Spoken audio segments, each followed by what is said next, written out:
মৌমিতা আজ শাড়ি পরেনি। গায়ে শুধু হালকা গোলাপি একটা ব্লাউজ আর ডার্ক সবুজ পেটিকোট। খোলা চুল, চোখে হালকা কাজল আর ঠোঁটে সেই চাপা হাসি। হাঁটার ছন্দে একটা আকর্ষণ ছিল, যেন কিছু বলতে চায়। আমি ফোনটা হাতে নিলাম।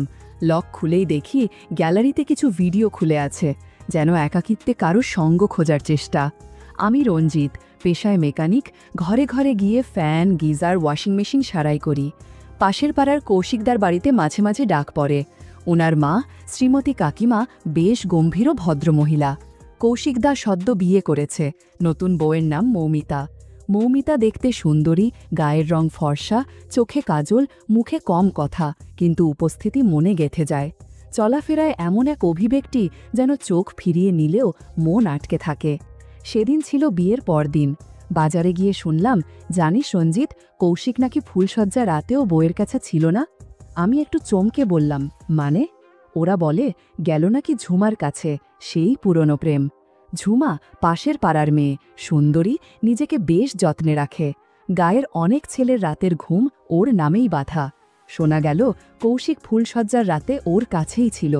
এই খবর শুনে আমার বুকটা কেমন ভার হয়ে উঠল।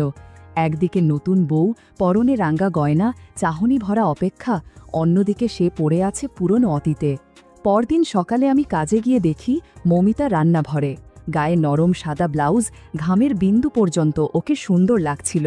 পেছন থেকে ব্লাউজের ফিতেটা খোলা ছিল, যেন কারো সহানুভূতির জন্য একটা নীরব আহ্বান। কৌশিক রুটি সবজি খাচ্ছে, কিন্তু একবারও মৌমিতার দিকে তাকাচ্ছে না। মেয়েটা হালকা নিচু হয়ে কিছু দিচ্ছিল, কিন্তু কৌশিক যেন চোখ বন্ধ করে রেখেছে। শুধু মাথা নিচু করে বলল, আর একটু পর অফিসে যাব মা। কাকিমা মিটিমিটি হাসে, হয়তো কিছু টের পায় না, কিন্তু আমি বুঝি এই বাড়ির ভিতর কিছু একটা ঠিক নেই। আমি গেট পেরিয়ে বেরিয়ে যাচ্ছিলাম। হঠাৎ পিছন ফিরে দেখি মৌমিতা বারান্দার রেলিং ধরে দাঁড়িয়ে, চোখে এক অভিমানী নীরবতা। সেই চাহনিতে যেন বলা ছিল, যে আগুন আমার মধ্যে আছে তার তাপ কেউই অনুভব করছে না। সূর্যের আলোয় ঝুমার গায়ের ত্বকটা যেন আলো ছড়াচ্ছে। সকালের নাস্তা শেষ করে কৌশিক বাইকে চড়ে বেরিয়ে গেল। আমিও ভাবলাম একটু অনুসরণ করি, কাজের ছুতোয়। এক সময় দেখি কৌশিকদা একটা নির্জন জায়গায় গেছে, ধান ক্ষেতের পাশে খোলা একটা মাঠ, পাশে একটা আম গাছের ছায়া। আমি নিজেও সেদিকেই যাচ্ছিলাম। হঠাৎ দেখি ঝুমা আর কৌশিক ওখানে বসে। ঝুমা পড়েছে একটা হালকা হলুদ সালোয়ার, ওড়নাটা আলগা, চোখে গাঢ় কাজল, ঠোঁটে রঙের ছোঁয়া। ঝুমা চুপচাপ বসেছিল। হঠাৎ বলে উঠল, তুমি জানো, আমি এখনও তোমাকেই মনে করি। কৌশিক একটু থেমে বলে, তুমি জানো না, আমি বিয়ে করলেও আসল শান্তিটা তোমার সঙ্গেই খুঁজি। ঝুমা ওর কাছে একটু এগিয়ে আসে, হাতটা আলতো করে কৌশিকের কাঁধে রাখে। ওদের মাঝে যেন শব্দের চেয়ে অনেক বেশি কিছু বলা হচ্ছিল, চোখে চোখে। ঝুমা মাথা হেলিয়ে রাখে কৌশিকের কাঁধে, আর কৌশিক তার পিঠে হাত রাখে। মুহূর্তটা ছিল একদম নীরব, কিন্তু অনুভবে ভরা। আমি দূর থেকেই দেখছিলাম তাদের মাঝে দূরত্বটা হারিয়ে যাচ্ছে। কারো মুখে কোনো কথা নেই, কিন্তু বোঝা যাচ্ছিল এই মুহূর্তটাই তাদের কাছে বাস্তব। আমি আর দাঁড়ালাম না, চুপচাপ হাঁটা দিলাম। ভেতরে একটা চাপা কষ্ট হচ্ছিল, এটা কি ভালোবাসা না বাসনার ছায়া, ঠিক বোঝা গেল না। সেই দিন বিকেলে শ্রীমতী কাকিমা বললেন, কৌশিক তো কয়েক মাসের জন্য শহরে চলে গেল, নতুন চাকরি পেয়ে গেছে। আমি মাথা নাড়ালাম, কিন্তু মনে মনে ভাবছিলাম এই বাড়িটা যেন আরও একটু নিঃসঙ্গ হয়ে গেল। বিকেলে দেখি মৌমিতা রান্নাঘরের জানালার পাশে দাঁড়িয়ে মাঠের দিকে তাকিয়ে আছে।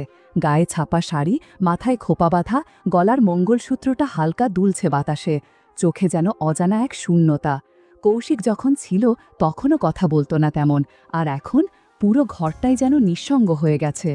রাতে আমি পাশের ছাদের ডিশ লাইনের অ্যান্টেনা ঠিক করছিলাম।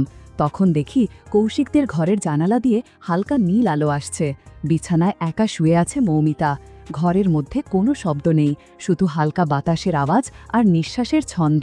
ওর পাশ ফিরার ভঙ্গিতে মনে হচ্ছিল শরীরটা নয়, বরং মনটাই যেন অস্থির হয়ে আছে। একটানা নিঃসঙ্গতা কারো ভিতর থেকে কিভাবে নড়ে ওঠে, সেটা মৌমিতার ওই নিঃশব্দ রাতেই টের পাওয়া যায়। মনটা কেমন যেন অস্থির হয়ে উঠেছিল। বারান্দার হাওয়ায় ওর শাড়ির আঁচলটা সরে গিয়েছিল। চোখ বন্ধ করেও ঘুম আসেনি, এটা দূর থেকেই বোঝা যাচ্ছিল। মনে হচ্ছিল মৌমিতার মনের ভিতরে কিছু একটা ঘুরপাক খাচ্ছে, না বলা অনুভূতির ঢেউ যেন নিজের সঙ্গেই লড়াই করছে। ওর মুখে ছিল না কোনো কথা, কিন্তু ভঙ্গিমায় ছিল এক রকমের একাকিত্ব, যেন কাউকে বলার মতো কিছু আছে, কিন্তু বলা যায় না। দূর থেকে দেখে আমার বুকটা কেমন করে উঠল জানি। এটা আমার জায়গা না, তবুও মানুষ তো, অনুভূতি আটকে রাখা সবসময় সম্ভব হয় না। রাতটা কেটে যায়। আমি নিশ্চিত শুধু আমিই না, মৌমিতারও ঘুম আসেনি সেদিন। সকালে পাশ দিয়ে যাচ্ছিলাম, দেখিও বারান্দায় দাঁড়িয়ে, চোখে ঘুম ঘুম ভাব, চুল এলোমেলো। আমাদের চোখ একবারের জন্য মিলেছিল, তাতেই মনে হলো কিছু একটা ভিতর থেকে বদলাচ্ছে। সেদিন দুপুরে দোকানে বসে থাকতেই ফোন এলো কৌশিকদার নম্বর থেকে। ওপারে শ্রীমতী কাকিমা বললেন, রঞ্জিত, ওপরের ঘরের ফ্যানটা ঘোরে না, বৌমার ঘুমানো মুশকিল হয়ে গেছে গরমে, তুই একটু দেখে যা। আমি বললাম, আসি কাকিমা, একটু পারেই যাচ্ছি। দরজা খুলল মৌমিতা। গায়ে সাদা প্রিন্টের একটা ঘরোয়া শাড়ি, খোলা গলায় বিনুনি ঝুলছে, চোখে ক্লান্তির ছাপ। আঁচলটা আলগা ছিল, তবুও ওর চোখের দিকে তাকিয়েই বোঝা গেল কিছু একটা চাপা কথার মতো জমে আছে। আমি বললাম, টেবিলটা একটু টানলে দাঁড়াতে পারবো। ও নিজেই টেবিলটা সরিয়ে দিল। আমি উঠলাম। ফ্যান খুলতে খুলতে টের পেলাম নিচে দাঁড়িয়ে ও আমার দিকেই তাকিয়ে আছে। মাঝে মাঝে চোখ নামায়, আবার চোখ আটকে রাখে। আমার শরীরে ঘাম, কাজের তাড়ায় তাড়াতাড়ি উঠতে গিয়ে হয়তো শার্ট একটু সরে গিয়েছিল, কিন্তু তখন মনে হচ্ছিল ঘরের বাতাসের থেকেও বেশি গাঢ় কিছু জড়িয়ে আছে। আমি নিচু হয়ে বললাম, বোর্ডে একটু কারেন্ট উঠছে, তবে ফিউজ টানলেই ঠিক হয়ে যাবে। মৌমিতা বলল, আপনি জল খাবেন? আমি বললাম, না, হয়ে গেলে চলে যাব। তবুও সে রান্নাঘরে গিয়ে জল এনে টেবিলে রাখল। ফ্যান চলতে শুরু করল। ঘরে একটু হাওয়া নড়ল, কিন্তু আমাদের মাঝের নীরবতাটাও যেন হালকা করে কেঁপে উঠল। নামার সময় ভারসাম্য হারিয়ে জানালার গ্রিল ধরে ফেললাম। নিচে তাকিয়ে দেখি মৌমিতা এক দৃষ্টে তাকিয়ে আছে, চোখে কোনো সংকোচ নেই, এক ধরনের নীরব ইঙ্গিত আছে। আমি শুধু বললাম, হয়ে গেছে, যাই তাহলে। মৌমিতা থেমে বলল, একটা জিনিস বলবো? আমি ঘাড় নাড়িয়ে বললাম, হ্যাঁ বলেন। ও একটু থেমে বলল, আমার ফোনটা মাঝে মাঝে হ্যাং করে, কিছু কিছু জিনিস নিজে থেকেই চালু হয়ে যায়, আপনি একটু দেখে দেবেন? আমি ফোনটা নিলাম। লক খোলার পর দেখি গ্যালারিতে কয়েকটা ভিডিও চলতে শুরু করেছে। শব্দ নেই, কিন্তু স্ক্রিনের দৃশ্য দেখে আমি থমকে গেলাম। কিছুটা সময় চুপ করে রইলাম, তারপর অন্য স্ক্রিনে চলে গিয়ে বললাম, এই যে এখানে কয়েকটা অ্যাপ খোলা ছিল, ওগুলোতেই সমস্যা হচ্ছিল। মৌমিতা মাথা নাড়ল, চোখে কোনো অস্বস্তি ছিল না, বরং মুখে ছিল এক টুকরো শান্ত হাসি। বলল, তাহলে ঠিক হয়ে যাবে তো? আমি বললাম, হ্যাঁ ঠিক থাকবে, শুধু খেয়াল রাখবেন ভুল করে যেন আবার এসব খোলা না থাকে। মৌমিতা মৃদু হাসিতে বলল, আচ্ছা, মনে রাখব। আমি দরজা দিয়ে বেরিয়ে যাচ্ছিলাম, কিন্তু পেছনে যেন কারোর দৃষ্টি টের পাচ্ছিলাম, একটা নীরব উপস্থিতি, যেটা স্পষ্ট ভাষায় কিছু না বললেও একটা গভীর বার্তা দিয়ে যায়। সেদিন মৌমিতা শাড়ি পরেনি, গায়ে ছিল হালকা গোলাপি ব্লাউজ আর সবুজ পেটিকোট, খোলা চুলে হালকা কাজল আর সেই চেনা চাপা হাসি। বলল, এই তো, বাথরুমে জানতো একবার, গিজারটা চলছেই না। আমি ওর পেছনে পেছনে এগোলাম। ওর চলার ভঙ্গিতে আজ একটা আলাদা ছন্দ ছিল, কিছুটা ধীর, কিছুটা যেন ইচ্ছে মতো গভীর। বাথরুমের দরজা খোলা ছিল। আমি ঢুকে গিজারের সুইচটা পরীক্ষা করছিলাম। হঠাৎ শুনি পেছনে নিঃশব্দ একটা উপস্থিতি। আয়নায় চোখ পড়ে, দেখি মৌমিতা দরজার ফ্রেমে দাঁড়িয়ে আছে, এক হাত দেয়ালে, অন্য হাতে চুল সোজা করছে। জামার কাঁধে ঘামের দাগ, গলার কাছে জামার কাপড়টা কিছুটা স্যাঁতস্যাঁতে। ওর চোখে চোখ পড়তেই মৌমিতা হালকা হাসল, বলল, আপনার তো যন্ত্রপাতি ঠিক করার অভ্যাস, এই ধরনের যন্ত্রণা ঠিক করা যায়? আমি বুঝে গেলাম ও চায় আমি কিছু বুঝি। কোনো শব্দ না করে যা বলা হয় সেই ভাষা বোঝার চেষ্টা করছিলাম। আমি ধীরে ধীরে কাজ করতে থাকলাম, ওর দৃষ্টি আমার দিকেই। আমাদের মাঝখানে তখন শুধু কয়েকটা নিঃশব্দ মুহূর্ত, যেগুলো শব্দের চেয়ে অনেক বেশি অর্থ বহন করে। মৌমিতা আয়নার দিকে তাকিয়ে বলল, আপনি যেদিন ফ্যান সারতে এসেছিলেন সেদিন আপনি কিছু দেখেছিলেন, তাই না? আমি বললাম, যেটুকু দেখেছি তা দেখে চুপ থাকা খুব সহজ ছিল না। মৌমিতা মৃদু গলায় বলল, আজ আপনি আবার দেখলেন, এবার কি করবেন? আমরা কেউ এগিয়ে যাইনি, কিন্তু দৃষ্টি বলছিল এই দুপুরটা আর 5টা দিনের মতো থাকবে না। সেই দুপুরে ঘরের দরজাটা আলতো করে বন্ধ হয়েছিল। ভেতরে কোনো শব্দ ছিল না, শুধু নিঃশ্বাসের ছন্দ, চোখের ভাষা আর এমন এক অনুভব যেটা কোনো গিজার নয়, ভেতরের দীর্ঘ শূন্যতাকে উষ্ণ করে তুলেছিল।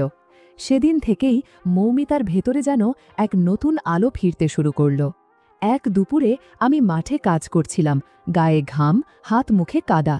হঠাৎ মনে হলো কেউ তাকিয়ে আছে। দূরে তাকিয়ে দেখি ঝুমা জানালার ফাঁক দিয়ে চেয়ে আছে, চোখে কৌতূহল নয়, যেন তার চেয়েও কিছু গভীর। আমি চোখ নামিয়ে নিলাম, কিন্তু বুঝে গেছিলাম ও একা, একা শুধু শরীর নিয়ে নয়, মনটাও যেন দীর্ঘ সময় ধরে চাপা পড়ে আছে। এরপর কয়েকদিন কেটে যায়। ভাবলাম হয়তো ভুল ভেবেছি, কিন্তু একদিন সন্ধ্যায় সাইকেল নিয়ে যাচ্ছিলাম, হঠাৎ ঝুমার ডাক, এই রঞ্জিত দা, একটু আসবেন? আমি থামলাম, ভাবলাম কিছু দরকার পড়েছে হয়তো। গিয়ে দেখি মুখে মৃদু হাসি। বলল, ভেতরে আসুন, একটু কথা বলতে চাচ্ছিলাম। বাড়িতে কেউ নেই আজ, ইদানিং কারো সাথে মন খুলে কথা বলার সুযোগ হয় না। ঝুমা এক গ্লাস জল এনে আমার সামনে বসে পড়ল। আমি বললাম, সব ঠিক তো? ও হেসে বলল, সবই ঠিক, আবার কিছুই ঠিক না। কৌশিক যেদিন থেকে গেছে মনে হয় আমি নিজেকেই চিনতে পারছি না। একাকিত্ব যে এমন কষ্ট দেয় বুঝিনি আগে। ওর চোখে চোখ রাখতেই বুঝলাম এই কথা শুধু কথাই না, এর ভিতর অনেকটাই জমে থাকা অনুভূতির ব্যথা। বলল, আগে যাদের বাইরের মানুষ ভাবতাম, আজ তাদের চোখে বেশি বিশ্বাস পাই। ওর কথায় একটা অব্যক্ত আহ্বান ছিল, যেটা বোঝার ভান করলেও অস্বীকার করা যায় না। চুপচাপ বসেছিলাম আমরা, চারপাশে শীতল বাতাস, কিন্তু আমাদের মাঝে যেন অদৃশ্য একটা উষ্ণতা জমছিল। কথার ভেতরে ছিল অনেক না বলা শব্দ, ভাঙা অনুভব আর বোঝাপড়ার ইঙ্গিত। ওর হাতটা আমার হাতের খুব কাছাকাছি এসে পড়েছিল। কেউ কিছু বলেনি, কেউ কিছু করেনি, কিন্তু অনেক কিছু বলা হয়ে গেছিল। আমি উঠতেই বলল, রঞ্জিতদা, আবার আসবেন সময় হলে? আমি বললাম, সময়ের অপেক্ষা করব না, সময় করে আসব। একদিকে মৌমিতা, যার চোখে আমি দেখি এক ধরনের চেপে রাখা আকাঙ্ক্ষা, অন্যদিকে ঝুমা, যার ভেতরের নিঃসঙ্গতা আরও গভীর, আরও ব্যক্তিগত। দুজনের ভেতরেই টান, কিন্তু রকমটা আলাদা। এক দুপুরে হঠাৎ ঝুমার ফোন, আপনি বাড়ির কাছে আছেন, একটু আসবেন? কথা ছিল না, কিন্তু মনটা আজ ভার লাগছে। সব ফেলে ছুটে গেলাম। ঝুমা উঠোনে বসেছিল, গায়ে হালকা রঙের ম্যাক্সি, চুল খোলা, চোখে সেই চিরচেনা শূন্যতা। আমি পাশে বসতেই ওর মাথাটা ধীরে আমার কাঁধে এলো। ও চুপ ছিল, আমি কিছু বলিনি, শুধু বুঝেছিলাম এই নীরবতা অনেক শব্দের চেয়েও গভীর। ও আমার হাতটা আলতো করে ধরল, বলল না কিছু, কিন্তু দৃষ্টি দিয়ে অনেক কিছু জানিয়ে দিল। আমরা কিছু সময় একসাথে বসেছিলাম, কথা কম, অনুভব বেশি। ঘরের জানালায় নরম আলো, বাতাসে এক ধরনের শান্ত স্পর্শ। সেই মুহূর্তটা ছিল খুব ব্যক্তিগত, কিন্তু এতটাই নীরব ও সংবেদনশীল যে ভাষা দিয়ে বোঝানো যায় না। যখন আমি চলে আসছিলাম, ঝুমা বলল, আজ তুমি ছিলে, তাই দিনটা ভালো কেটেছে, আবার আসবে তো? আমি মাথা নাড়িয়ে বললাম, অবশ্যই আসব। কিন্তু সেই রাতেই হঠাৎ একটা হোয়াটসঅ্যাপ এলো। মৌমিতা লিখেছে, ঘুম আসছে না, ফ্যানটা কাল একটু দেখে যাবেন? আমি জানতাম ওর ফ্যান ঠিকই আছে, তবে আরও ভালো জানতাম ভেতরের কিছু হয়তো এখনও জট পাকিয়ে আছে। রাতের দিকে গেলাম ওদের বাড়িতে। চারদিক নিঃশব্দ, অদ্ভুত এক শান্ত পরিবেশ। দরজা খুলতেই দেখি মৌমিতা দাঁড়িয়ে আছে, গায়ে হালকা রঙের সিল্কের শাড়ি, আঁচল নেই, মুখে একটা চাপা হাসি। নরম গলায় বলল, আপনি তো সবার সবকিছু ঠিক করেন, আমারটা একটু দেখবেন না? আমি ভেতরে ঢুকে দরজাটা টেনে দিলাম। ও ঘুরে দাঁড়াতেই চুলের খোপাটা খুলে পড়ল, চুল ঢলে পড়ল পিঠ জুড়ে। আমি ধীরে ধীরে কাছে এগিয়ে গেলাম। আমার পাশে এসে বসতেই ওর হাত আমার কাঁধে। আমরা দুজনেই চুপ, কিন্তু দৃষ্টিতে চলছিল বোঝাপড়া। সেই রাতের নিঃশব্দতায় আমাদের ভেতরের কথাগুলো যেন আরও কাছাকাছি এনে দিল। রাত গভীর হচ্ছিল, আর আমাদের মধ্যকার দূরত্ব যেন কমে আসছিল ধীরে ধীরে। সেই মুহূর্তটা ছিল নিঃশব্দ, কিন্তু গভীর, যেখানে শব্দের চেয়ে বেশি কথা বলছিল চোখ, দৃষ্টি আর সময়। একদিন হঠাৎ শুনলাম কৌশিকদা শহর থেকে ফিরে এসেছে। খবরটা শুনেই মনে একটু অস্থিরতা। ও কার জন্য ছুটে এসেছে? মৌমিতা না ঝুমা? আমি ওদের বাড়ির গেট পেরিয়ে ঢুকতেই ওর সঙ্গে মুখোমুখি। কৌশিকদা খুব একটা বদলায়নি, তবে চোখে মুখে ক্লান্তির ছাপ।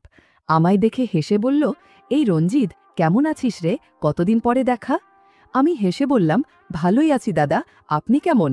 বলল, শহরের জীবন অনেক আলাদা, এখানে ফিরে মনে হয় আবার যেন শ্বাস নিতে পারছি ঠিক করে। আমরা বারান্দায় বসলাম। ঠিক তখনই মৌমিতা জল এনে দিল। সেই মুহূর্তে আমি স্পষ্ট বুঝলাম, যাকে কৌশিক রেখে গিয়েছিল সে আর আগের সেই মেয়েটি নেই। মৌমিতার মুখে এখন এক অন্যরকম আলো, চোখে যেন গভীরতা, আর শরীরী ভাষায় আত্মবিশ্বাসের ছাপ। ওর চলনে এসেছে এক ধরনের ধীর ভার, যেন অনেক কিছু বুঝে নেওয়ার পর পাওয়া বোঝাপড়া। ব্লাউজটা আগের তুলনায় এক সাইজ বড়, খোপাটাও আলগা, সব মিলিয়ে যেন এক অনুচ্চারিত বার্তা লুকিয়ে আছে ভঙ্গিমায়। আমার দিকে তাকিয়ে হালকা হেসে বলল, এই গরমে বেচারার শরীর খারাপ না হয়ে যায়। আমি বুঝলাম এই কথা শুধু কথার জন্য না, যার সঙ্গে ও সময় ভাগ করেছে সে বোঝে এর ভিতরের ইশারা। কৌশিক হয়তো বুঝবেই না। আমি চোখ নামিয়ে জল খেলাম।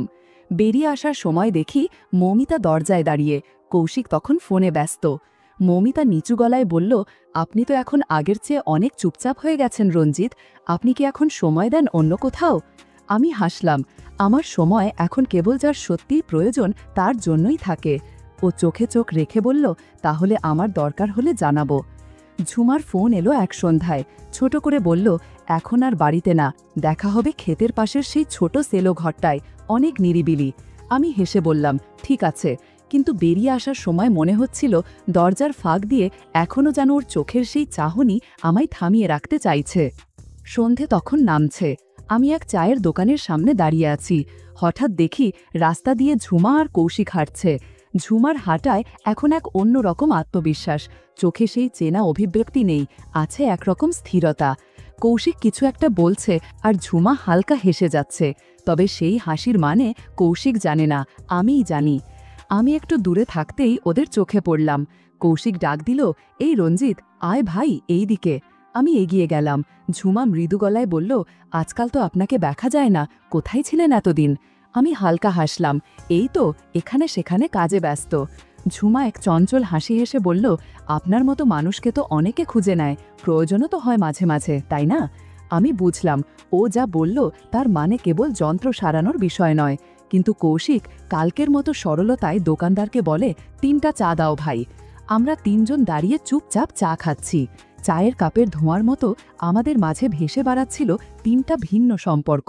3জন, কিন্তু 3 রকম অনুভব, 3টা না বলা গল্প। আর মাঝখানে আমি নির্বাক, ঘোলাটে আবেগে আটকে, কোনো নির্দিষ্ট ঠিকানাহীন এক বাস্তবতার মাঝে দাঁড়িয়ে।